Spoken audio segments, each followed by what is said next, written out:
There's something seriously wrong with black people. Have you heard anyone say that? Maybe you've said it.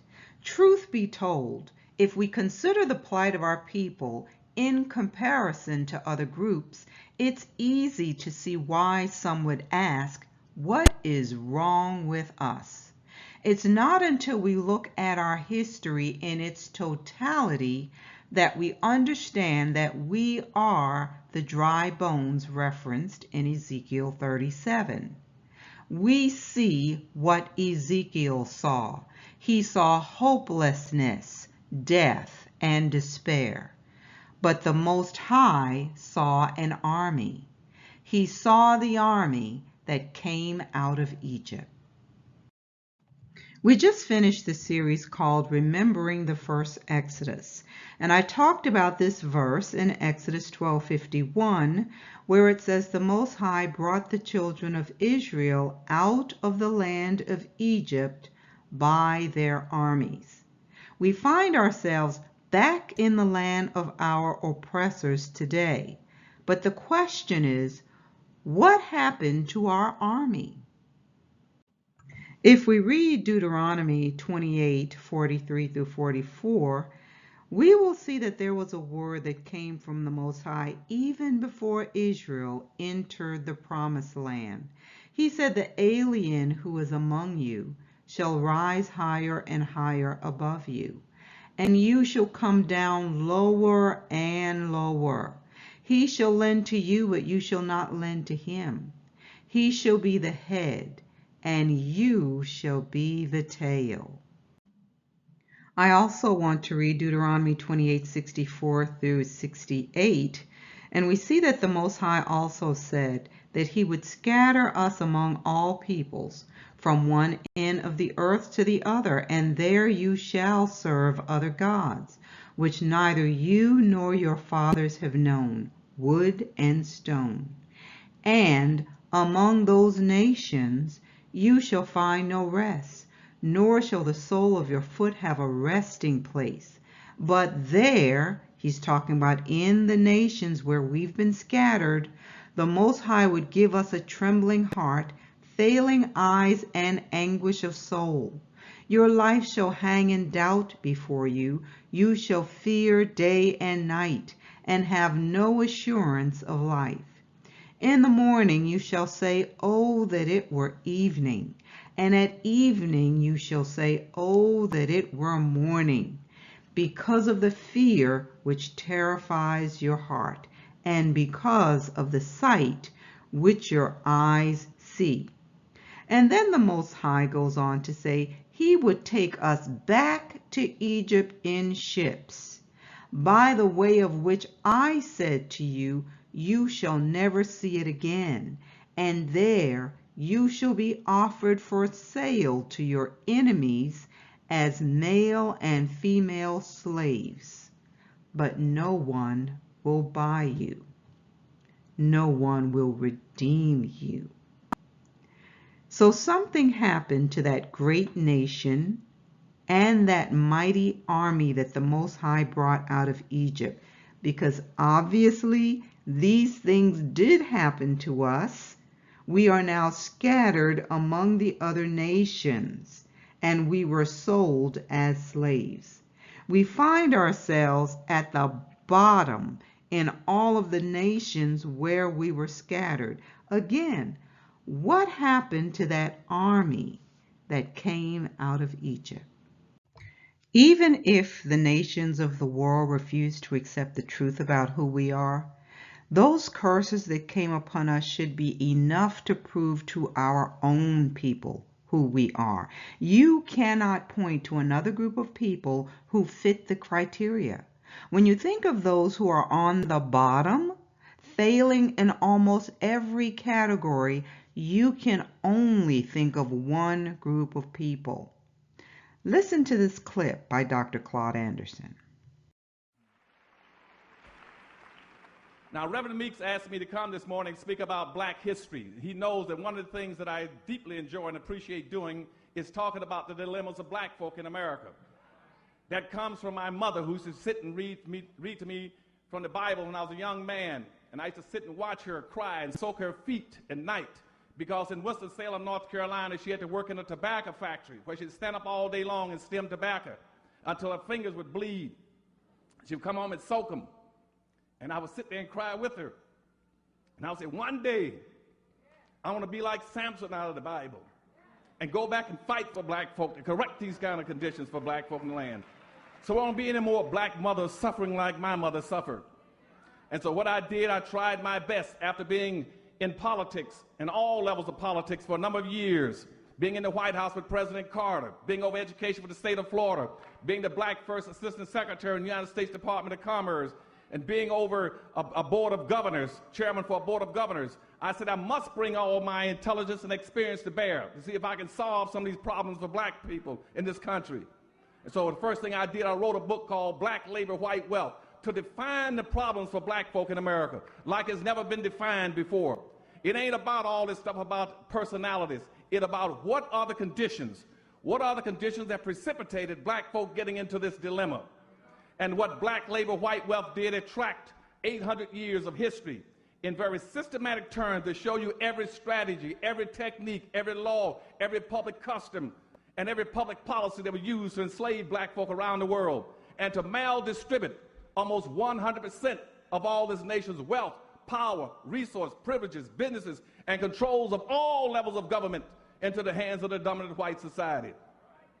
And what slavery and Jim Crow segregation did with black folk, it intentionally maldistributed all the resources away from black folk and created a real-life monopoly game. Black folk in America are playing in a real-life monopoly game that you're totally ill-prepared to play and win. And if you know anything about monopoly, monopoly is based on everybody sitting down and getting a fair share of the resources, the money in their hand before the game starts. Black folk, you can't play because you never got your 40 acres and a mule. You're sitting and playing a game that you're not going to win. And if you know anything about monopoly, the primary principles that go around the board and take the money that you have and buy land and buy the best land around the board. And if you can't buy land, then you buy businesses like electric company, the railroad, and the water company. And you buy your land, and when you develop your land, you put houses on it. And once you could receive enough rent from people landing on your houses, you then take your money and buy hotels. And then after you buy the hotels, you sit there and wait for all the rest to come around and land on your property and bring some wealth and power home to you.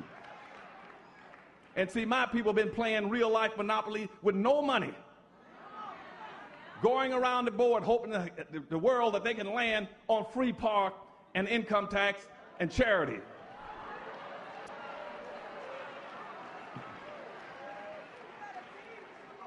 And when you play that kind of a game in real-life monopoly, sooner or later you're going to land on the wrong property.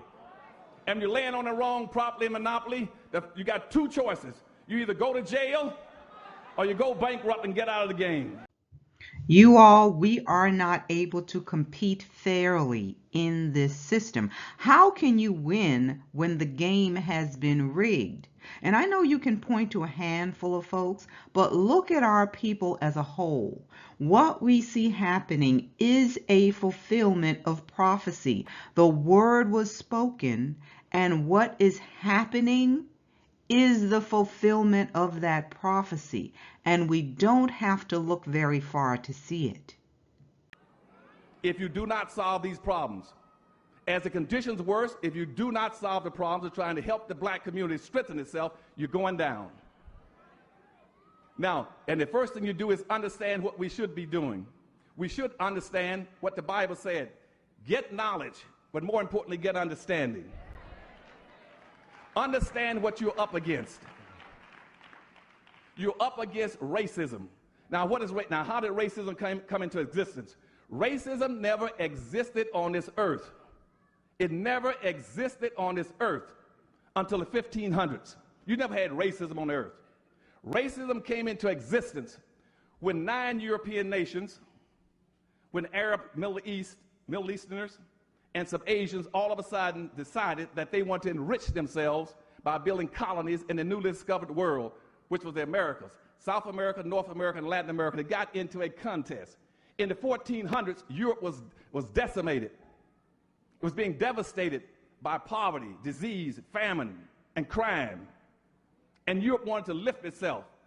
And they found out that way back in 1442, when the Pope had been given by Henry the Navigator, given 16 slaves, and they'd used those slaves in the Catholic Church, very productively in the Catholic Church. So by 1488, Pope Innocent put out a public edict, says if you want to enrich yourself and move up, get yourself some slaves out of Africa.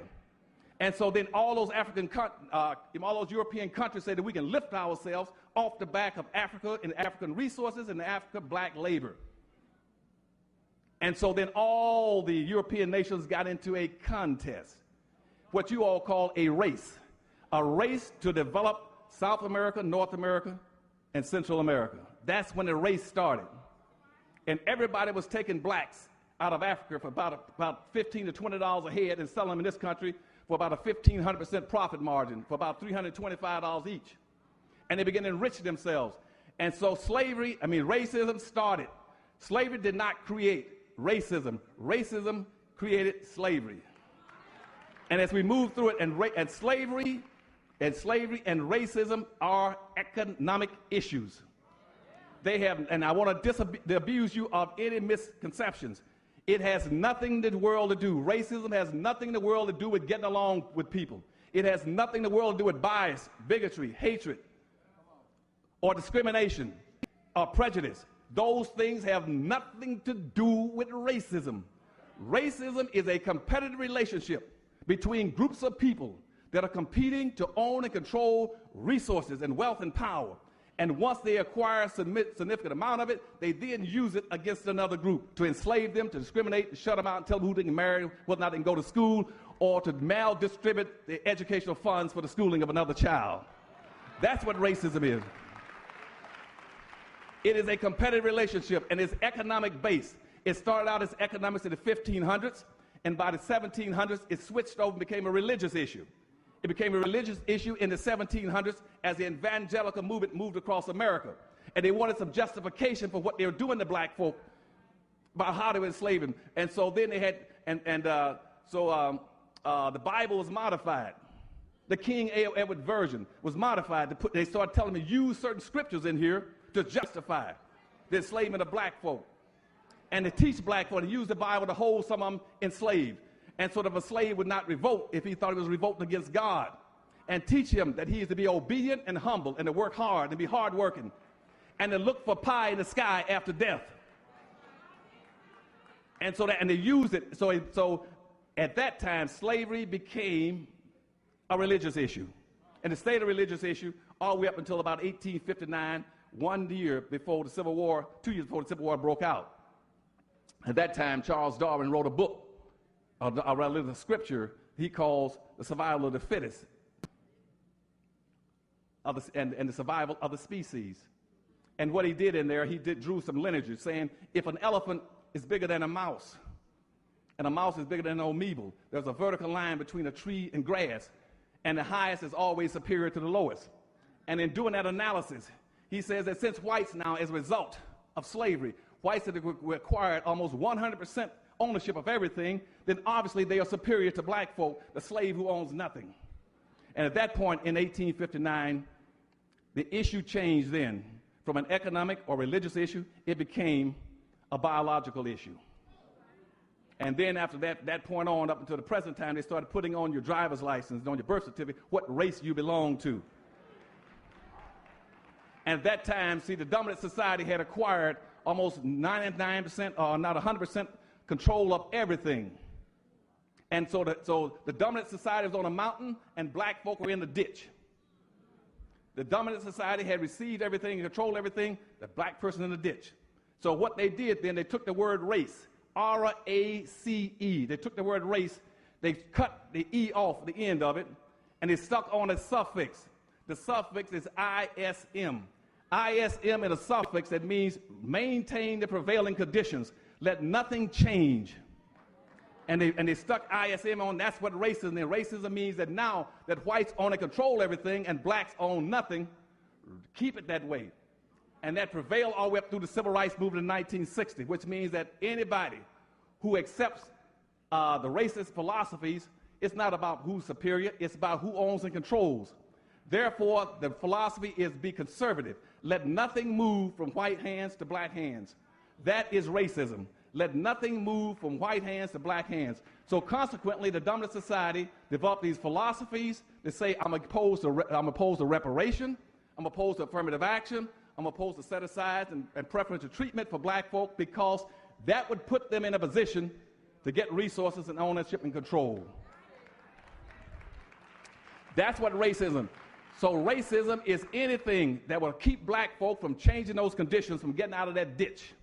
What he just described is our economic issue. We went from being the head to being the tail. It was done systematically. Of course, we know that we suffered economically, physically, mentally, emotionally, and our families were destroyed. But those things happened after we failed to walk uprightly before the Most High. But again, it is proof for us that the prophecy in Deuteronomy was fulfilled. The word of Yah gets to the root of the problem. These things happened to us not because we were a backward people or because we were savages. No, the root of it all was disobedience. And we also know that the nations involved looked for a certain group of people. They didn't go around enslaving all black people.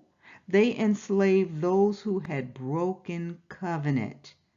And that explains how we got here. We initiated this, our forefathers. We can't ignore that fact. The Most High turned us over to the wicked. He said, no man will redeem you. So we cannot look to ourselves or any other deliverer to get us out of this mess. But we can see that the shift is already happening. What was ours is coming back to us, but it happens in the fullness of time. But again, these things are fulfilling Bible prophecy. So this article comes from the Black Agenda Report, and it says, the U.S. economy still puts blacks at the bottom of the barrel. If this is a thriving economy, then the next crash is going to obliterate black people entirely. For nearly every indicator, blacks cluster near or at the bottom. History endlessly repeating itself. Listen to this. It says the people are not thriving. According to a USB study, 4 out of 10 workers find it difficult to pay their bills. These same workers would face a crisis if they confronted a $400 emergency expense. This is another report from Brookings EDU talking about how we are inheriting poverty instead of wealth. It's also showing how the success of black men determine the success of the black family. And I think we already know that, right? So it says black and white children are born into very different economic circumstances. Almost half of black boys and girls are in households in the bottom fifth of the income distribution, compared to just over 1 in 10 white children. And why is this happening? Because in an overwhelming majority of black families, the black men are not there. Let's take a look at another article. This is from The Atlantic, and it was written by Ta-Nehisi Coates, entitled Charles Barkley and the Plague of Unintelligent Blacks. So he begins by saying Charles Barkley recently explained why we as black people are never going to be successful. His reasoning is painful. So this is what Barkley said. We as black people are never going to be successful, not because of you white people, but because of other black people. When you are black, you have to deal with so much crap in your life from other black people. So Barkley is saying that our economic issues are the result of other black people. Has nothing to do with white people. Let me know in the comments if you agree or disagree. The article goes on to provide us with some quotes, and this one comes from a black educator named Kelly Miller in 1899. It says, "The whole race is given to an evil reputation by reason of its criminal class." Miller was not pro-lynching, but he believed that black criminality was part of the cause and argued that black protests would be fully justified until the rate of black criminality was zero. It is not sufficient to say that 95 out of every 100 Negroes are orderly and well behaved. The 95 must band themselves together to restrain or suppress the vicious 5. Let's keep going. Continuing on, it says Miller was not an outlier. "The percentage of Negro criminals is unusually large," asserted Francis Grimke. Mary Church Terrell assailed Negroes who are known to have been guilty of assault. Listen to what she says. Assault now. She says they're ignorant, repulsive in appearance, and as near the brute creation as it is possible for a human being to be. Now, would she say the same about Europeans who commit assault? So it goes on. It says Terrell asserted that the best Negroes have no sympathy for such brutes. In 1918, Tuskegee graduate and educator William Edwards claimed in his memoir that there are criminals in the Negro race, listen, for whom no legal form of punishment is too severe.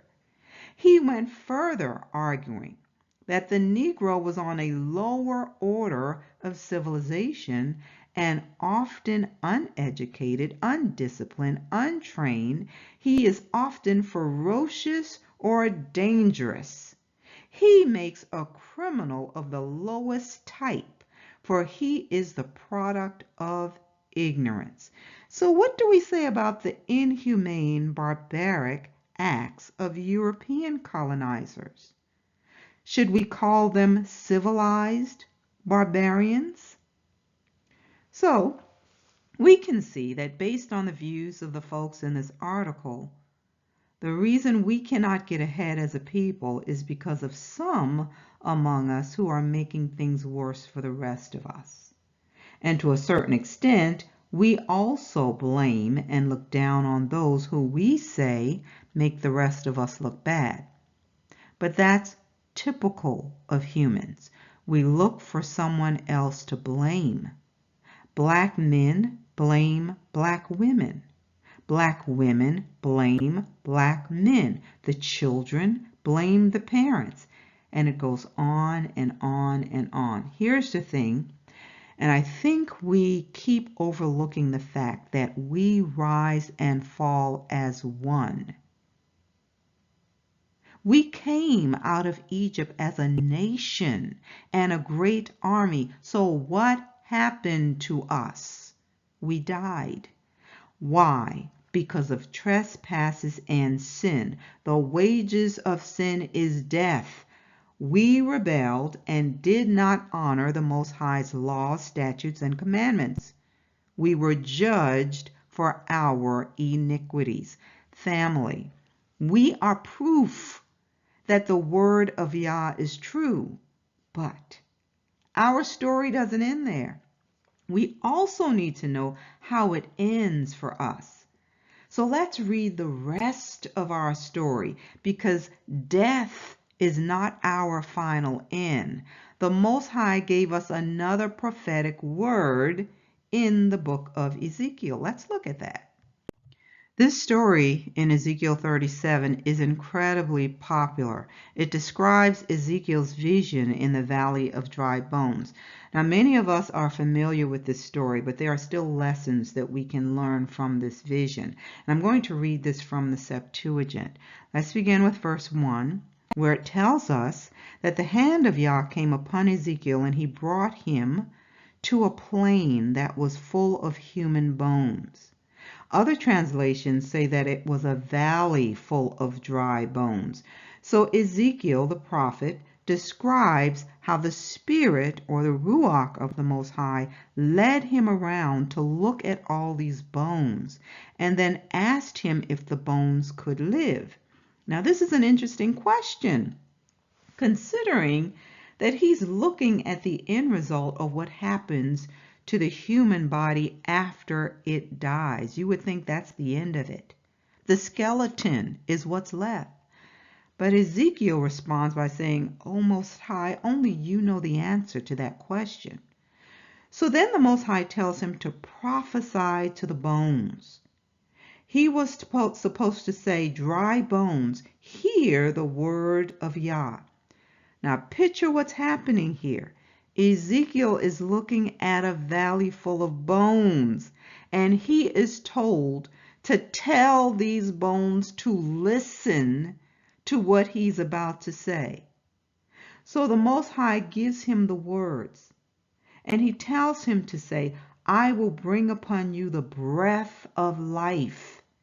And then he said he would lay sinews, or the fibrous tissue that unite muscle to bone or bone to bone. And then he said he would bring flesh upon them and spread skin on them. Finally, he said he would put his spirit into them.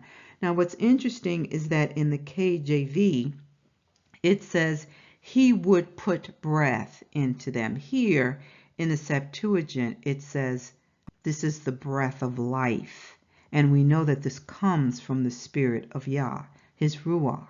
So don't miss that point. It goes on to say, "And you shall live." These bones will live. "And you will know that I am the Most High." So as I read this, I thought of Adam during creation. But in Adam's case, Abba Yah didn't start with the skeleton. He began with dirt.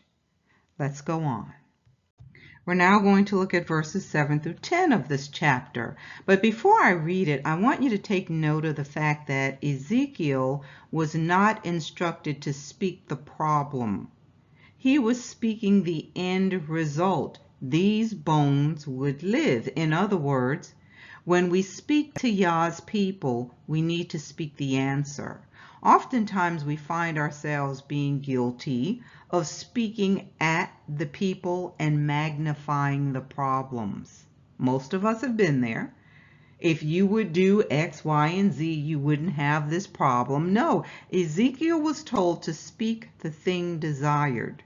Lesson for us: don't speak your problem, speak your faith. Pray the end result.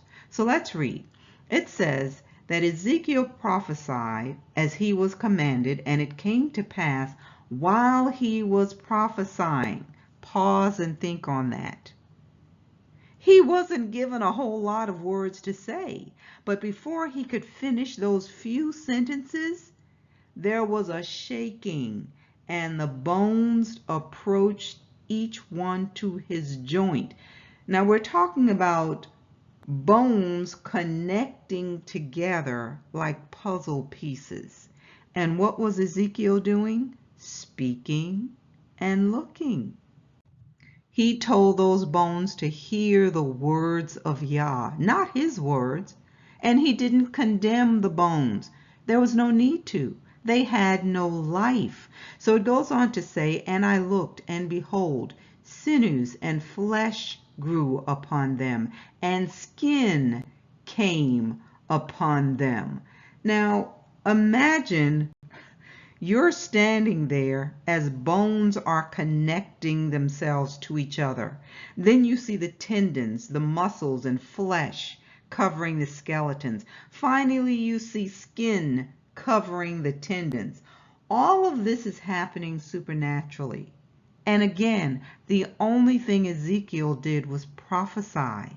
He opened his mouth and spoke the words that came from Abba Yah. Now, instead of looking at a valley full of dry bones, he's looking at a valley full of bodies. So what's missing? there was no breath in them. It's interesting to note that the bones, the tendons, and the skin were all things made during creation when the Most High created Adam. But the breath of life comes out of the source. It's the essence of our humanity. So the Most High told him to prophesy to the wind and say to the wind, thus saith the Most High, come from the four winds and breathe upon these dead men and let them live. So he obeyed. He prophesied as he was commanded, and the breath entered them, and they lived and stood upon their feet, a very great congregation. The KJV says it was an exceeding great army.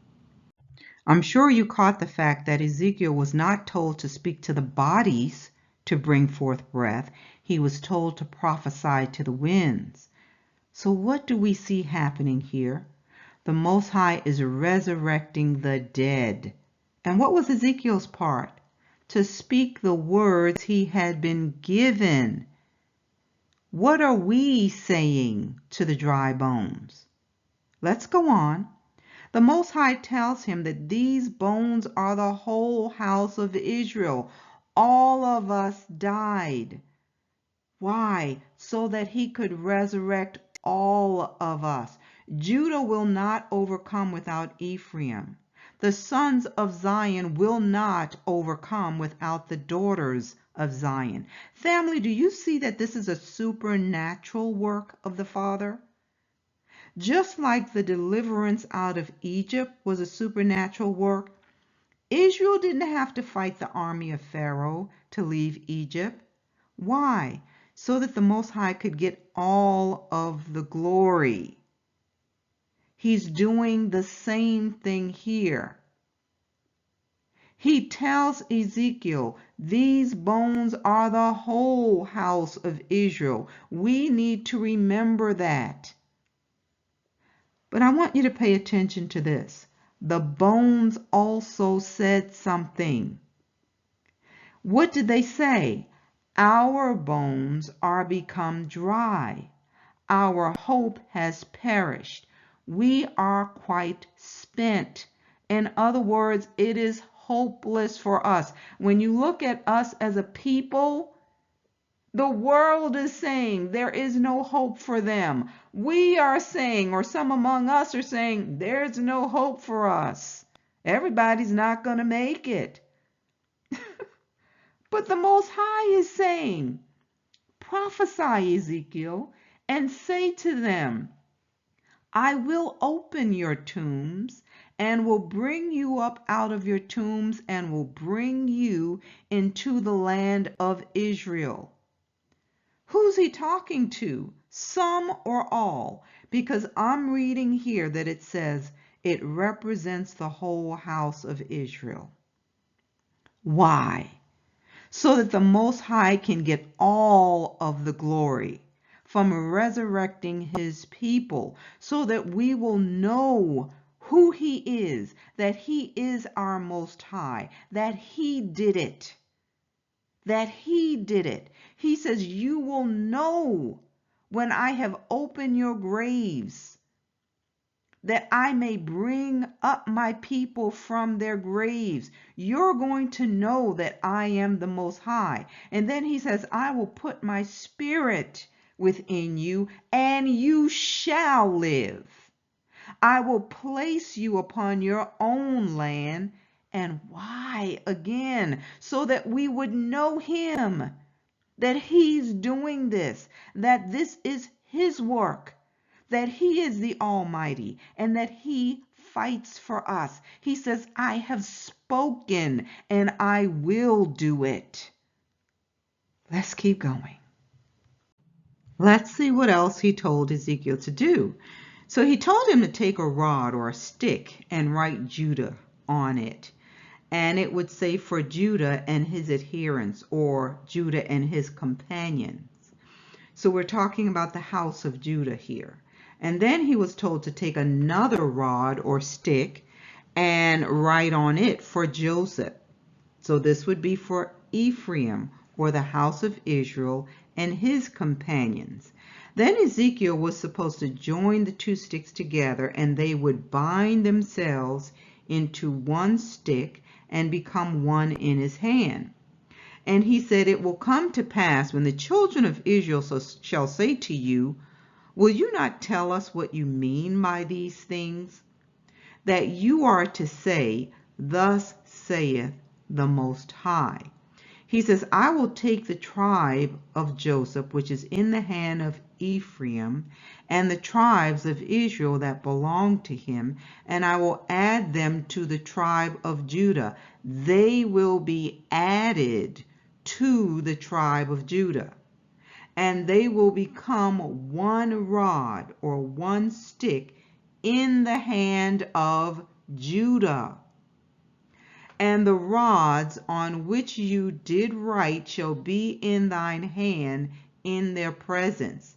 And he says, you're going to say to them that the Most High says, behold, I will take the whole house of Israel out of the midst of the nations among whom they have gone, and I will gather them from all that are round about them, and I will bring them into the land of Israel, and I will make them a nation in my land, even on the mountains of Israel, and they shall have one prince, and they shall be no more two nations, neither shall they be divided any more at all into two kingdoms, that they may no more defile themselves with their idols, he says. So he says, I will deliver them from all their transgressions whereby they have sinned, and will cleanse them,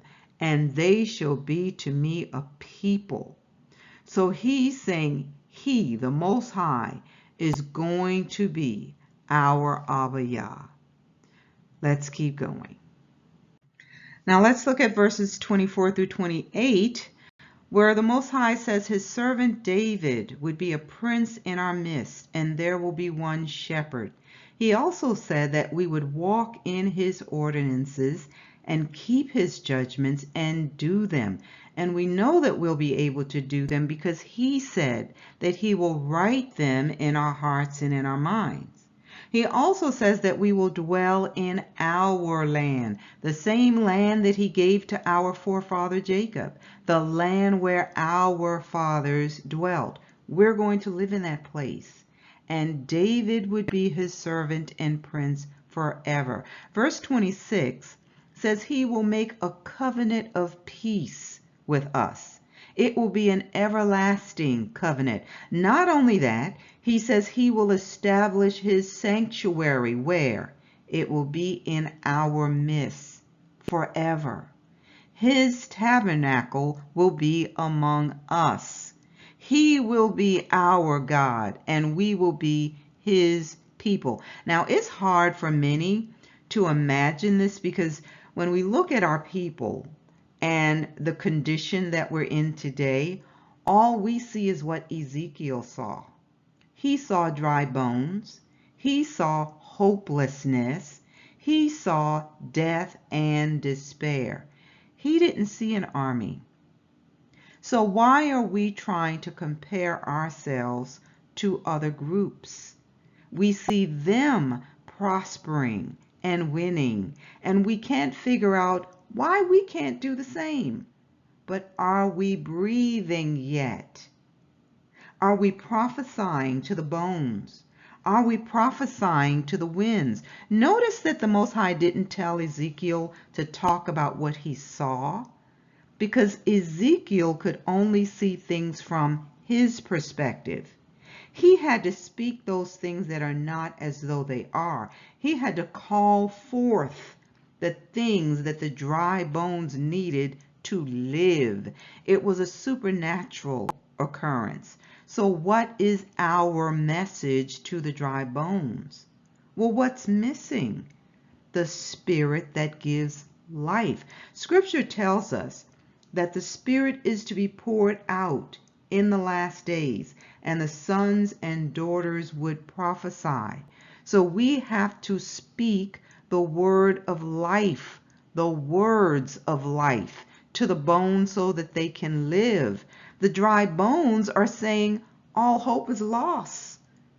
So leaders keep trying to look for strategies that work for other people. It's not going to work for us. The oppressors lie, cheat, and steal to get wealth. So we can't use their strategies. The Most High said that He will bless us, and He blessed us so that we can be a blessing. Abraham didn't do things that way to get wealth. Look at what else the Most High says. He said that the nations would know that He is the one who sanctifies us when He places His sanctuary in our midst, and it will remain there forever. I hope you're understanding from all of this that we cannot do this in our own strength. We cannot fix us. For those of you who believe you're doing well, don't you know that it's Yah's grace that makes it possible for us to do better? So some are speaking from their emotions when they speak to the people, instead of speaking the words Yah gave us to speak. And you wonder why the people can't hear you. They scratch their heads because our people keep doing the same things, the same crazy things, and we sigh every time we see them on the news dealing with the consequences of their crazy behavior. They have no breath. We cannot speak our own words when we're speaking to our people. Let's look at this from Hebrews 6:13 through 18. The Most High made a promise to Abraham, and it says, because he could swear by no one greater, he swore by himself, saying, surely blessing I will bless you, and multiplying I will multiply you. And so, after he, Abraham, had patiently endured, he obtained the promise. For men indeed swear by the greater, and an oath for confirmation is for them an end of all dispute. Thus, the Most High determining to show more abundantly. He's like, I'm going to go above and beyond that. Listen to this. To show more abundantly to the heirs of promise. We are the heirs of the promise. What is he wanting us to know? The immutability of his counsel. In other words, the fact that it's impossible for his word to not happen. So he confirmed it by an oath. Don't miss this. He gave us a promise, and he also gave us an oath. So now we have two immutable things, things that cannot change, in which it is impossible for Yah to lie. Why? So that we might have strong consolation, strong comfort, hope. We who have fled for refuge to lay hold of the hope set before us. What did the dry bones say? They said, our hope is perished. In other words, we're hopeless. But here we see that we are to lay hold of the hope that is set before us. Family, what we see happening with our people is not the end. That is not how the story ends for us. We have the Most High's word on that, and his word is good. We're going to dig deeper into this on the live this coming Wednesday, so be sure to join us. I also ask that you hit the like button, Share this message, and you are welcome to subscribe if you have not already done so. Join me next time. Shalom, everyone.